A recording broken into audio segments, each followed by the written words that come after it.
Que tipo de influência é essa que faz as pessoas terem pensamentos medievais em pleno século XXI? Isso é uma coisa só do Brasil? Talvez você tenha culpa nisso.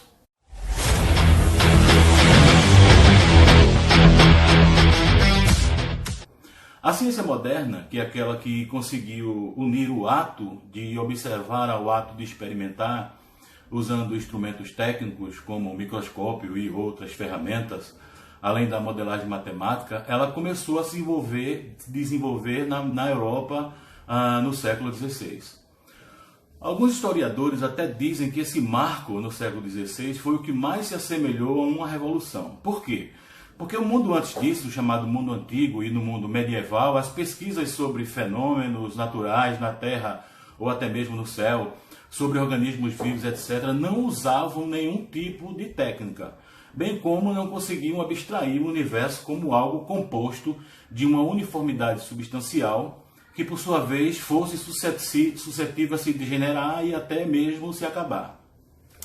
Então, o mundo, para os antigos e para estes medievais, funcionava como um sistema fechado, né? Como tudo correndo na mais perfeita ordem e na mais perfeita regulação. Nesse tempo, o que se havia era o que tinha sido dito por Aristóteles, né? Que existia um mundo abaixo das esferas celestes, que era um mundo terreno, por sua vez finito e cheio de imperfeições. E um mundo acima, totalmente diferente do de baixo, que nesse caso era excentricamente perfeito. Essa concepção de início foi naturalmente absorvida pela Igreja Católica, né? Onde os seus estudiosos começaram a tramar uma complexa e muito fértil combinação da doutrina da criação com a investigação dos fenômenos naturais. Nessa combinação foi somada àquela perspectiva cosmológica de Ptolomeu, né? Que acabou arrombando tudo de vez, concebendo agora a Terra como sendo o centro desse cosmo perfeito. Marquem isso que acabei de dizer, porque tudo isso aconteceu no século XVI. Muito bem. Com o chamado Renascimento Cultural, que aconteceu de forma espalhada na Europa entre os séculos XIV e XVI, houve uma intensa troca de conhecimento a respeito dos antigos tratados, principalmente os que discorriam sobre astronomia, sobre física, bem como o grande boom do desenvolvimento de instrumentos de navegação, como a luneta, né, que mais tarde foi usada como base para o telescópio de Galileu. Então, no norte da Europa, onde hoje é a Polônia, a Alemanha e a Holanda, e também no sul, principalmente na Itália, também aconteceu um boom no desenvolvimento, mas dessa vez no desenvolvimento comercial, né? Então, nesse período, o Renascimento tomou conta de algumas áreas, como as artes e inclusive as ciências. Agora, neste momento, as pessoas já entendiam que o universo infinito pressupunha uma nova linguagem, né? E essa nova linguagem era a linguagem matemática. O mundo, segundo Galileu, agora podia ser lido através da geometria.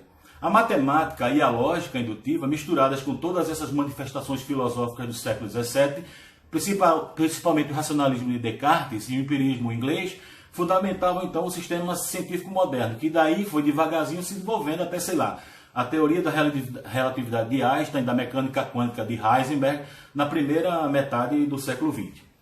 Muito bem, chegamos então ao século XX com todas essas figuras importantes que mastigaram durante 2 séculos, 14 a 16, todas essas observações. Algumas vezes dentro da casa do próprio inimigo, nesse caso a igreja, né? Correndo o risco de ser descoberto e morto por qualquer desvio cometido dos preceitos bíblicos, como aconteceu com Giordano e Bruno, por exemplo. Então, nesse ponto, o mundo se concentrava em aplicar os princípios científicos recém-descritos em instrumentos, equipamentos, na saúde, na agricultura, nas relações sociais, nas línguas, nas artes e, no mais importante, no conhecimento sobre o funcionamento do universo. Nesse caso, então, vocês podem fazer uma ligeira ideia do que isso significou na vida de todos nós nesse planeta, né? Desde a descoberta da curvatura da luz através da refração atmosférica no século XIV, o modelo heliocêntrico de Copérnico no século XVI, o campo magnético terrestre e, no século XVII, a primeira refutação robusta da ideia da geração espontânea, a explicação do que eram os fósseis, as bases das leis do movimento, a lei da gravitação universal, as bases da física clássica newtoniana. No século XIX, a teoria atômica, a evolução biológica proposta por Lamarck e depois por Darwin no seu livro A Origem das Espécies. E no século XX, caramba, o grande boom científico com a teoria da relatividade descrita por Einstein, a terceira lei da termodinâmica, o entendimento de como se deram as derivas continentais, o modelo atômico de Bohr, a teoria da relatividade geral, também por Einstein, como os núcleos das estrelas se formavam. Descobrimos que a Via Láctea é apenas uma entre tantas galáxias, Schrödinger e Heisenberg, com a sua mecânica quântica, a teoria do Big Bang, a lei de Hubble, né, a lei da expansão do universo. Provamos que o DNA é um material genético que está lá escondido no cromossomo. Desenvolvemos a primeira vacina para a poliomielite. Descobrimos a estrutura helicoidal do DNA, que é a base da biologia molecular. Fomos à Lua, pintamos e bordamos. Mas agora, no século XXI, as pessoas costumam visitar um novo tipo de obscurantismo. Lembra que eu falei que como era o mundo antes da Revolução Científica? Esse obscurantismo agora volta com força, e ainda bem que alguns de nós conseguiu perceber sua volta. Em alguns momentos até damos nomes para essa onda obscurantista, chamamos de movimento anticientífico e de pseudociência. A pergunta aqui é só uma: de onde veio esse atraso? Por quais cargas d'água deixamos esse pensamento das trevas voltar? Para minha tristeza, existem muitos fatores, que se eu fosse elencar todos eles aqui, teríamos que fazer provavelmente muito mais do que um vídeo. E é exatamente por isso que movimentos como esse, o da resistência científica, do qual o canal Biólogos Teóricos faz parte, inclusive gostaria de deixar um grande abraço para os administradores dos demais canais, do selo, né, da resistência científica, e extensivo a seus inscritos também. Pedir que visitem todos eles, né? Estão todos aqui elencados na descrição desse vídeo. Enfim. Movimentos outros, como a criação do Instituto de Questão de Ciência e demais mobilizações que já existem. Cada um do seu jeito compõe o que eu chamo aqui de uma força-tarefa, que por definição do próprio termo força-tarefa, é a união de diversos atores com especialidades diferentes, atuando em prol de uma única causa, que nesse caso é a ciência em âmbito nacional. Então, como nesse vídeo não dá para falar de todos os motivos para a volta desse pensamento medieval no Brasil e no mundo, eu vou falar só de algumas coisas. Se quiserem saber mais, é simples. Assistam aos vídeos de todos os canais que compõem o selo Resistência Científica, que, como eu já disse, estão elencados na descrição deste vídeo. Bom, assistindo aos vídeos dos colegas aí, com certeza vocês vão construir uma forma robusta de pensar na ciência atualmente, e em especial nela aqui no Brasil. Enfim, um problema que eu vejo é que é uma ferida na carne da ciência no Brasil, o baixo nível de percepção social e político de sua importância. Isso, é claro, associado a cortes orçamentários, a programas e projetos de pesquisas importantes, a negligência descarada por parte do governo em relação a assuntos que dizem respeito ao mundo em um aspecto geral, como aquecimento global, por exemplo. É claro, o avanço proposital de um discurso anticientífico que também vem virando moda no Brasil. Isso também é claro.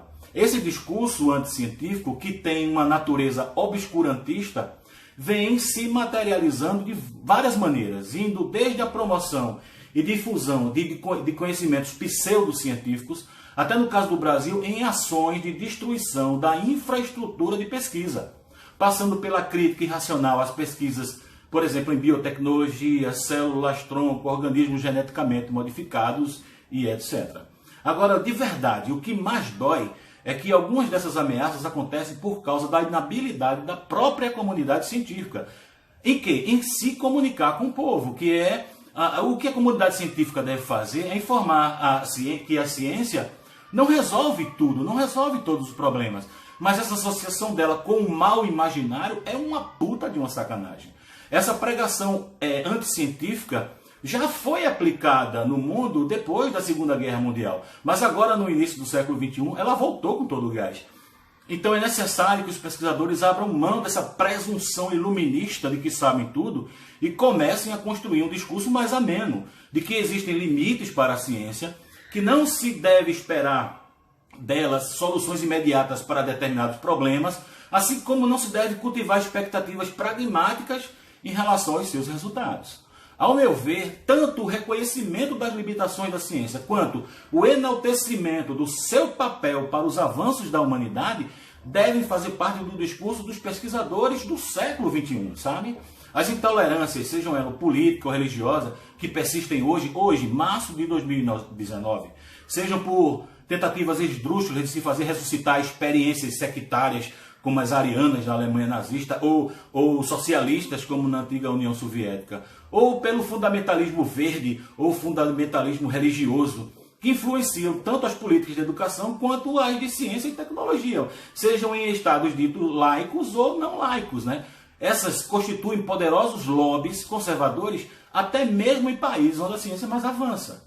Então, com este curto vídeo, a minha intenção aqui é de ambientar você, sabe? Jogar você dentro do problema, colocar você como humano que vive no ano de 2019, em pleno século XXI, mas dentro de uma bolha cronológica historicamente obscurantista, que foi a era medieval, né? Que foi erradicada na Revolução Científica do século XVI, erradicada sim, porque era uma praga, entende? Era uma trava que segurava o desenvolvimento tecnológico. E além disso, chamar você para compor essa força-tarefa. Se você é cientista, se você é estudante de ciências, se você é divulgador científico, você não pode se dar ao luxo de cruzar seus braços, ou se eles estiverem, continuarem cruzados. Não se iludam. Estamos passando por momentos muito particulares, extremamente difíceis e infelizes para a ciência, especialmente aqui no Brasil.